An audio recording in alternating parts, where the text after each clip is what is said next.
Hi there, I'm Amy M. Lee, and I am a writer, a speaker, and a publisher. So I started my writing journey in 2017 when my mother passed away, and I decided to quit my corporate career and really write her story.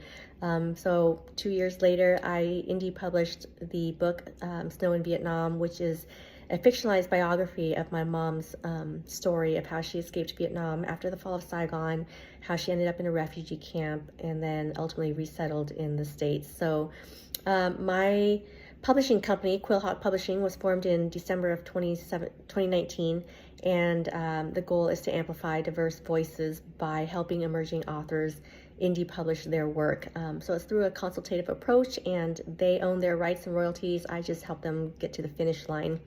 A little bit more about me. I love to cook, and I am a huge Seahawks fan, Seattle Seahawks. I also love Formula One and UFC. But anyways, this 1,000 Miles Project, I found out about it a few weeks ago when my friend Tracy, who is the founder of the Vietnamese Boat People podcast, she tagged me on Instagram on a post that Soo did telling the world about this project. And I'm so excited about this incubator program. I think it's the right time. It's brilliant. It's needed.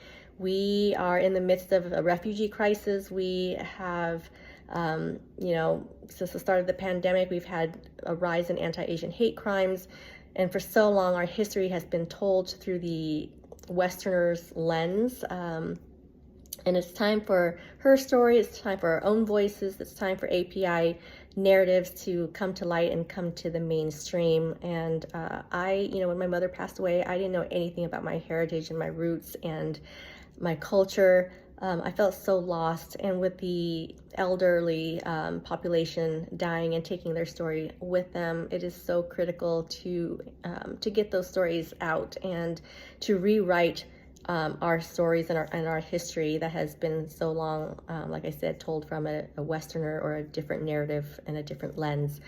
So with that, thank you so much for this opportunity, and I really look forward to it. I look forward to cementing my writing career and taking it to the next stage as well, going from a novelist to a screenwriter and getting these stories out into mainstream.